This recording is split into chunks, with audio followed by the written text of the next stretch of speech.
sa mga corrupt na mga government officials. E di syempre, kung sino ang matatamaan, kung sino yung nagkukurap, madidihado ka. You will be in prison at ikukulong ka talaga. Narito ang Balitang Pinoy TV.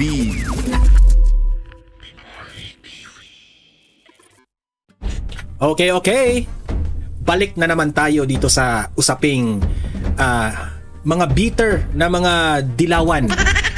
Bago ang lahat, bago natin ito pag-uusapan, help me po na i-like muna ha at i-share itong video na ito para guys kakalat ito sa taong bayan. And also guys, paki-subscribe at paki-follow ito para lagi kayong updated sa mga balita na kagaya nito at ma-notify ang inyong mga cellphones kung meron tayong breaking news. Okay? So, ayan, thank you very much.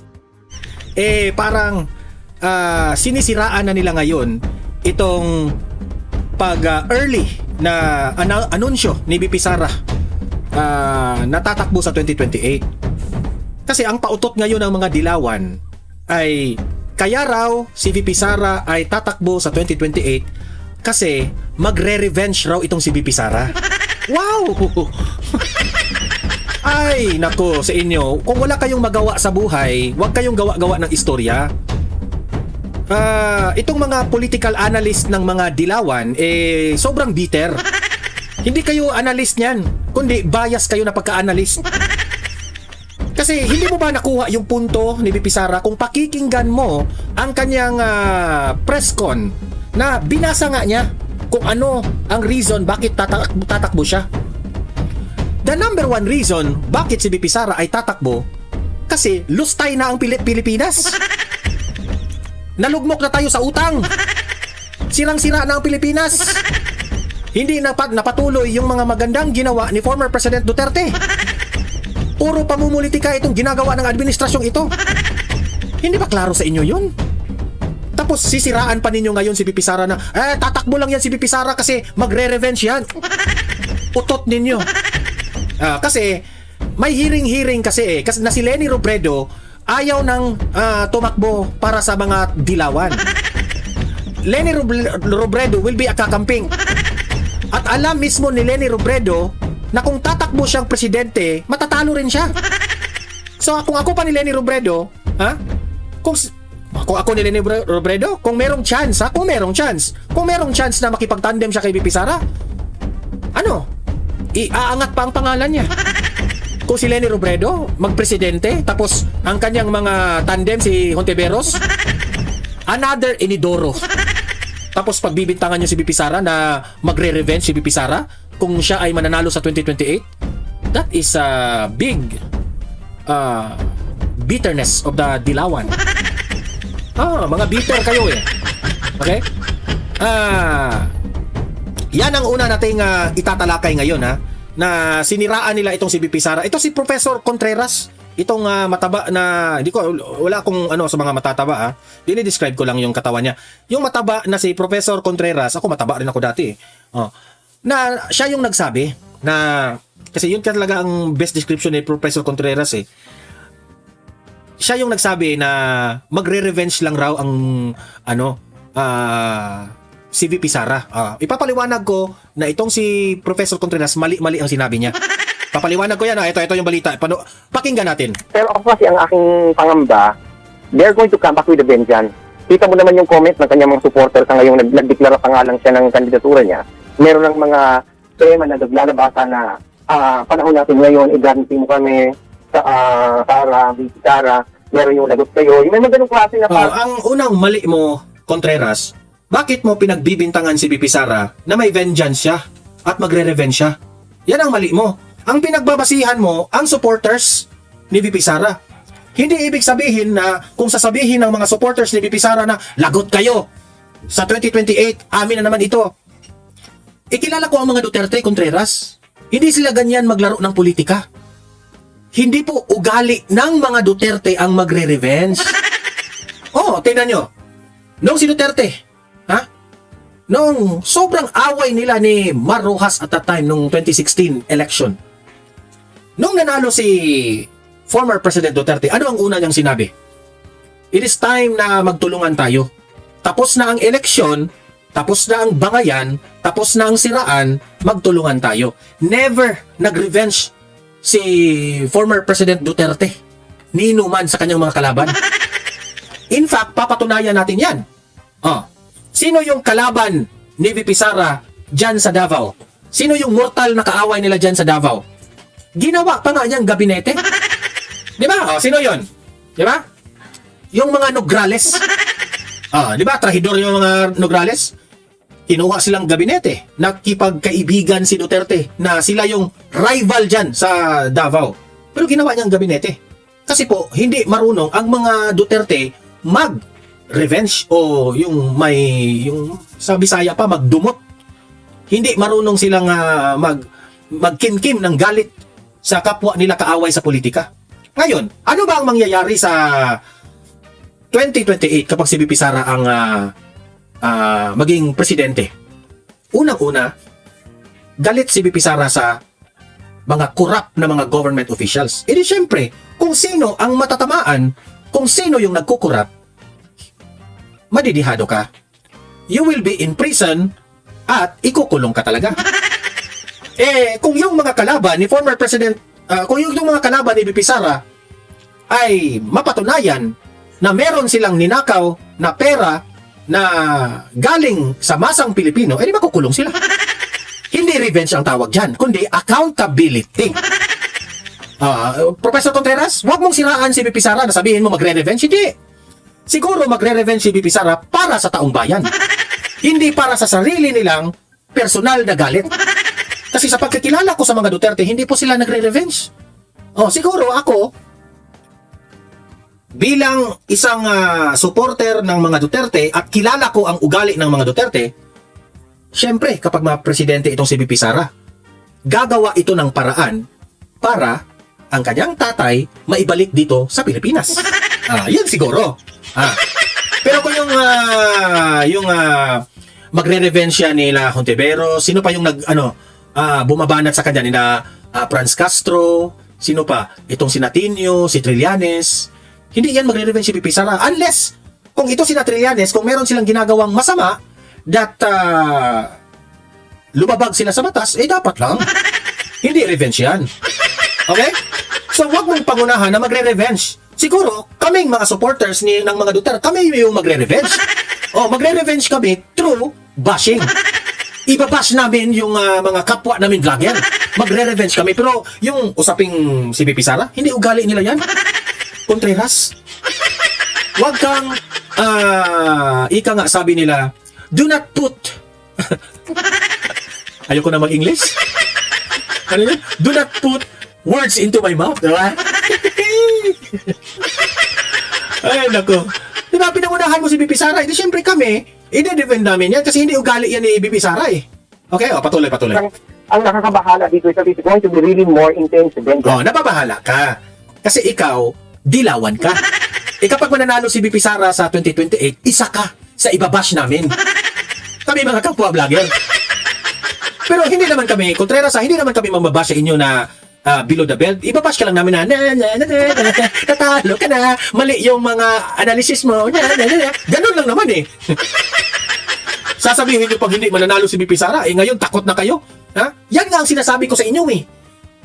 Nagpanik kayo, na high blood kayo, nung declare si VP Sara na tatakbo siya sa 2028, na high blood kaagad kayo. How much more kung mananalo siya sa 2028? I-stroke kayong lahat. Di-stroke kayo. Na-high blood kayo, nagdeklara pa nga, hindi pa nga yan nakatakbo. Parang uminit na kayo. Kung manalo yan, pa-admit na kayo sa ospital. Going to be an administration governed by revenge. Governed by revenge now. Halata ka, ikaw, political analyst, dapat sana, gitna ka lang. Bakit mo pinangunahan si VP Sara? Ayaw ko nga mang-English, Contreras. Do not put words into the mouth of VP Sara. I think I'm sure. So that is what worries me a lot. That's the one na you are worrying. Na nagwo-worry ka. Do not worry. Be happy. Alam mo, nagwo-worry siya kasi ayaw mo si VP Sara eh. Yan ang totoo. Huwag na tayong magbulahan. Worry-worry ka pa. Administration governed by revenge. Prof, si Chicky Berhel to. Kanina, Prof, no, nung bumitaw po yung signal nyo, ay minention ko kay Jovi tsaka kay Mase, yung na-notice ko na sinabi nyo po kanina na kung magsanib puwersa o kung magsusuportahan o kung merong endorsement. Kung magsanib puwersa, I think itong si Contreras, isa rin ito na gusto makipagsanib sa yung dilawan sa mga bangag. Di anong tawag ko sa iyo? Professor Kaintae. Professor Kaintae. na mangyari between PBBM kay Lenny Robredo, sabi niyo po kailangan pong mag-expand. Pero sa ngayon po, sabi niyo kahit mag-expand po, parang mahirap pa rin, tama po ba ang pag-intindi ko? Mahirap pa rin talunin si VP Sara Duterte kung sakaling, ayun, eleksyon na nga po. Mahirap talagang talunin si VP Sara. Yun ang totoo. Pero hindi naman necessarily mahirap. It's going to be a close Ano race. hindi mahirap?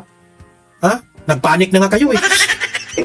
But there is a better chance kasi ganito po yun. Kung titingnan natin sa mathematics, May pa-mathematics ka pang nalalaman ha? Tingnan natin. Kasi naalala ko itong si Contreras dati, 2022 election, sabi niya mananalo si Lenny Robredo. Tatalunin si BBM. May isa bang, naalala ko pa itong ini-interview ito. Nagtataka nga ako dito sa News 5, bakit ini-interview niyo pa itong si Contreras? Na lahat naman ng prediction nito, hindi naman nagkatotoo. Tapos ngayon, sasabihin mo naman, may pagkakataon pang matalo si VP Sara. Pikat mo. Wala na. 2028 is for mga Duterte na. Mga Duterte ang talagang merong solid base na 35%. Pero si Lenny naman, meron din siyang base pero hindi ganun kalaki.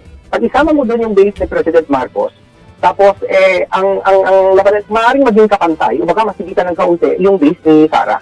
At ang magiging battleground dyan yung independent voters. Ang independent voters kasi dapat natin isipin na yung uncommitted. This is where machinery and this is where the issues will come to play. And in terms of machinery, can you just imagine the magnitude of a machinery where you combine the yellow pink machinery with the loyalist machinery? Do you think mananalo?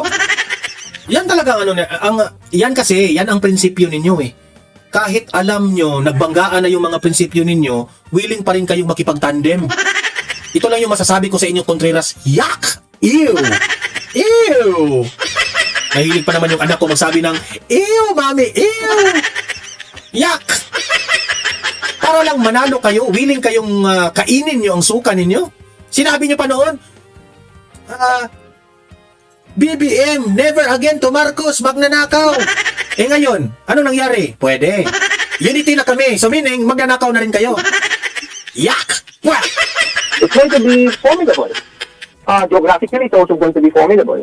And so that is something that needs to be taken into account. But at the same time, the middle ground will also be the one where ang issue will come in issues of corruption, issues of flood, issues of competence.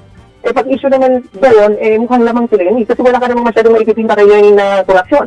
Samantalang kay Sara, ang bigat ang bagain niya dyan sa issue na yan. May pruweba ka ba? May ebidensya ka ba? Punta ka doon sa COA, Contreras, ang tanga mong pagka-political analyst. Kaya pwede mo namang ipinta kayo na lang yung mga aligasyon na kayo. Wag ba, ibig sabihin, makaleni ka lang. Yun ang totoo. What if tatanggapin ni Lenny yung tandem ni VP Sara at ni Lenny Robredo? Di iyak ka ngayon. Competent, hindi tayo nakaya. But that could also be thrown to Sara. So, naglaman si Lenny pagdating sa mathematical possibility at pati na rin doon sa issue ng ang battleground sa independent voters, she will be having an edge because she has lesser baggage pagdating sa issue ng katiwalian. Ano po ang tingin po ninyo? Kasi syempre we're talking about mga voters ngayon, no? Sabi nyo nga, merong mga independent voters. Sa 2028 po, kasi syempre, dadami na lalo, hindi lang yung sa millennials have been voting, no? Pero yung mga Gen Z din and maybe some of Gen Alpha. So mag-iiba na po yung landscape ng voters. By that time po, ano po ang mas mabigat o magte-take play, no? Performance record ba o personality politics pa rin po? I think what I see is that it's going to be a hybrid, a combination of personality, but also in terms of performance. But not performance in terms of Alam mo, Contreras, no? Huwag nyo nang isa pagpilitan na kalabanin ni Lenny Robredo si VP Sara. Huwag nyo nang ipilit, sir. Yun ang masasabi ko. Huwag nyo nang ipilit. Kasi po, alam ko, maraming supporter si Lenny, pero hindi yan kaya sa mga DDS. Kung ipagpilitan mo na kalabanin ninyo si VP Sara, kahit pa mag-tandem sila ni Bangag, hindi pa rin yan mananalo. Huwag mong inang ipilit, matatalo sila sa 2028. But in terms of performance, vis-a-vis the heightened focus of people on corruption and good governance. Alalahanin po natin na... Ito rin News 5 bakit yung in-interview pa yan? Wala na yung credibility si Contreras? wala na. Noong 2022, lahat ng mga sinabi niya, palpak. Lahat ng mga sinabi niya, hindi nagkatotoo. Di ba? Bakit yun? Anong nangyari regarding sa flood control, yung issue ng confidential fund ni Sara Duterte, meron po tayong impeachment complaint laban kay Sara Duterte ngayon. 4 na yan, nadagdagan pa. So siguro, kaya siguro din nag-move si Sara Duterte na mag-deklara ng candidacy niya, hoping na mapipreempt na yung merong matatakot na mga congressman. Meron siyang matatakot na pwedeng lumipat sa kanya. Dapat lang silang matakot kasi kurakot sila. Kasi wag na tayo magbulahan. Pera-pera lang naman dyan sa House of Representatives eh. Pati pirma, pinipirahan nila. Di ba? So, walang sense yung argumento mo, sa totoo lang. Going for now, ang sabi ko nga, kung ang intensyon ni Sara Duterte para mapigilan yung impeachment process, kasi alam niyo, pag pinag-usapan na yun sa House Committee on Justice, lalabas na yung mga pilit niyang iwasan ng mga House investigation. Wala siyang magagawa kundi sagutin ng mga aligasyon na yan. Ano ngayon? Ito na nga mga kabalita. Ano na ang masasabi nyo patungkol sa balitang ito? Please comment down below mga kabalita. Pag-usapan natin yan sa comment section. At kung di ka pa nakasubscribe sa ating channel, baka naman